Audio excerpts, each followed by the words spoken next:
Data centers have been pitched to Americans as job creators that would bring in new businesses and investments that would spark an economic revitalization in communities across the country.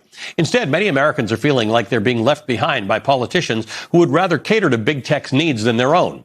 And as the artificial intelligence boom accelerates, the growing backlash to data centers has become too big to ignore. It can upend politics in a big way, even in a state like Texas. The state's Republican governor, Greg Abbott, has long courted tech companies to build AI data centers in his state. Last year, after Google said it would invest $40 billion in data centers in Texas, Abbott said that Texas was, quote, the epicenter of AI development. He added that the investment would, quote, support energy efficiency and workforce development. During his tenure, the construction of data centers in Texas has exploded. According to the Texas Tribune, there are 335 data centers operating in Texas today, and at least 248 additional data center projects in various stages of development across the state. Within the next 4 years, Texas is set to overtake Virginia as America's main data center hub if development continues at this pace. But that's a big if, because individual communities across the state have started resisting tech companies in a big way. Under Governor Abbott's watch, the state has given huge tax breaks to tech companies. According to the Texas Comptroller's Office, the state will lose out on $3.2 billion in sales tax revenue in just the next 2 years due to exemptions that are given to these companies. It's one of the costliest incentive programs that Texas has, and it's among the most expensive of its kind in the entire country. Now, arguably, tax incentives pay for themselves with the jobs that they create, except that Texas doesn't require tech companies to create that many jobs to qualify for these tax breaks. Companies that are building data centers larger than 100,000 square feet are required to create 20 jobs. For data centers larger than 250,000 square feet, it's 40 jobs. Tech companies argue that they bring in a lot of construction work, but building a large warehouse to store servers is very temporary work.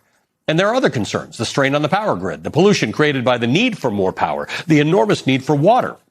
Put it all together, and many Texans, including many Texas Republicans, are concluding that it may not be worth it. And it's shaking things up ahead of November's elections. A Fox News poll of the Texas governor's race released late last month shows that Greg Abbott, the Republican incumbent seeking a fourth term in office, is ahead of his Democratic opponent, Gina Hinojosa, by only 1 point. Abbott has 50%, Hinojosa has 49%. It's within the poll's 3-point margin of error. But nonetheless, it's a stunning result for a state that Donald Trump won by 14 points in 2024, a state that has not elected a Democratic governor since 1990, nor a Democratic senator since 1988.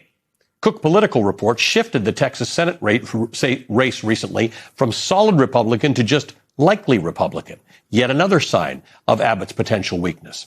Some Texas Republicans have said that Hinojosa's call for a moratorium on data centers is a big reason why they're voting for a Democrat later this year. And the still growing backlash has forced Abbott to change his tune. Earlier this month, he ordered an audit of Texas's public utilities, which effectively paused the development of new data center projects. And in an interview yesterday, he shifted the blame directly onto the tech companies. They pop up in places that nobody ever heard of before until they started the construction. And so they had not been working in collaboration with the state. They'd not been working in collaboration with local governments. And so they basically dug their own grave for the problem that's been caused for them. And that's why they got the backlash they deserve. Wow. Joining me now is Pat Garofalo, Director of State and Local Policy at the American Economic Liberties Project. Pat, welcome to the show. Thank you for being with us. Hey, thanks for having me.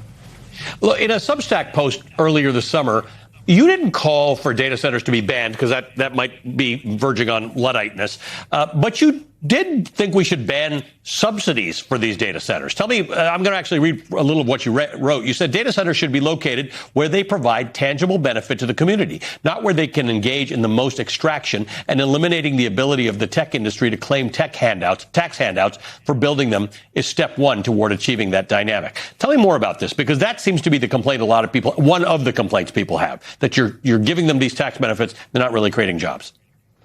100%. It's one of the main complaints, and for a very, very good reason. I've been covering economic development issues going back to 2008, and honestly, that was the last time that I saw people as angry at an industry as they are now at data centers. Back then, it was the banks. Today, it's the tech firms that are building these data centers everywhere, and the tax subsidies are a big part of it. A data center is one of the absolute worst economic development tools that you can have in a community. It doesn't create jobs, as you said. It doesn't create any knock-on economic effects because the only thing that wants to be located next to a data center is another data center. They're noisy, whirring boxes that drive up your utility bills. And Texas is the perfect example of this.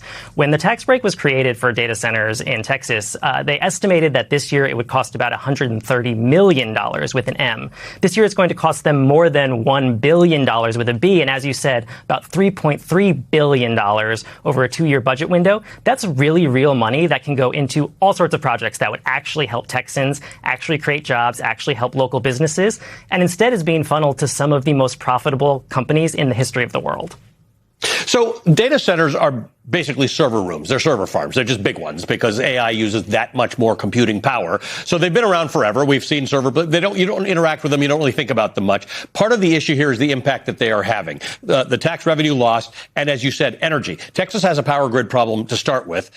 These companies draw off the power grid, costing more people energy, utility costs. And in some cases, when forced to make their own power, that's why you've got this whirring and you've got they've got generators on site and they've got power development, which then pollutes and causes noise. Is there a world in which these data centers work? Because they're probably bound to stick around. But how can this work? Absolutely. I think there are a few key parts of any good agreement that a data center should have with the community. They should be paying their way for their own power.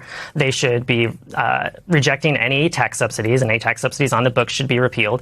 They should be required to get input from the local community. One of the most pernicious tactics that these data center developers use is that they have every elected official and economic development bureaucrat in the community sign a non-disclosure agreement. So they are quite literally contractually bound to not tell their constituents what is happening. You kind of heard Governor Abbott hint at that about data centers popping up with no one knowing. That's by design. Right. And then they should offer concrete benefits to the community. Are they building parks? Are they building bike lanes? Are they, sponsoring the local Little League team? Whatever the community wants, there's certainly ways for communities to get to yes, but the tech industry in its arrogance and in its rush to build these things and push as many of them through the pipeline as fast as possible has skipped over all of that. So, I mean, there's all sorts of articles about this. Everybody's talking about how it's their uh-oh moment. There are lots of candidates and or governors who are saying we're going to take a position on this. The federal government would like to not have governors be able to do anything to restrict AI and data centers. But what happens? Like, will there be a reversal? Are there going to be some states where they're going to put down rules and say we're going to do it? We're going to do it Pat's way, not your way. I absolutely think so. You saw earlier this year in Arizona, they put a 3-year pause on their data center tax break at the behest of Governor Katie Hobbs in their budget. You saw Governor J.B. Pritzker in Illinois pause their data center tax breaks. Ohio did the same. Nebraska did the same. You saw Governor Kathy Hochul in New York after the legislature there passed a 1-year moratorium. She called for the same thing and did it via executive order. So you're starting to see the tide shift, and you're starting to see politicians get on the right side of this.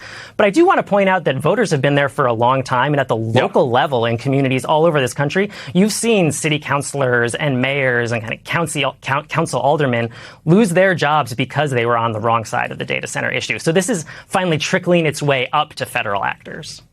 Is there benefit to this being regulated on a federal level as opposed to with various states doing it?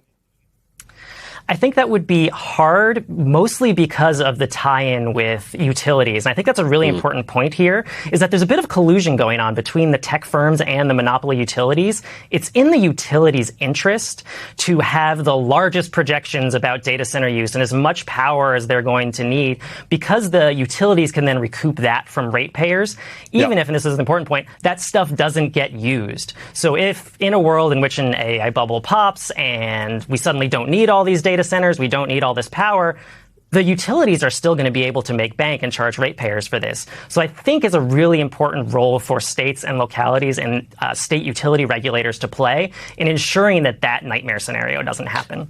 If your scenario happens where they don't get the tax breaks, but they continue to build, can they still be profitable? Will AI still continue to carry on the path it's going? In other words, I sort of feel like these companies make so much money that the tax break They should be able to make this money with or without the tax break. 100%. There is absolutely no evidence that these tax breaks are necessary to make this a viable business venture. What we are essentially doing is, again, paying for the necessary business infrastructure of the most profitable corporations to have ever existed. And the research shows that those tax breaks often aren't even the determining factor about where something goes. There's supply chain issues, there's labor force issues, there's education issues, there's wanting to be in communities that are pleasant to live in and be in and have your workers in.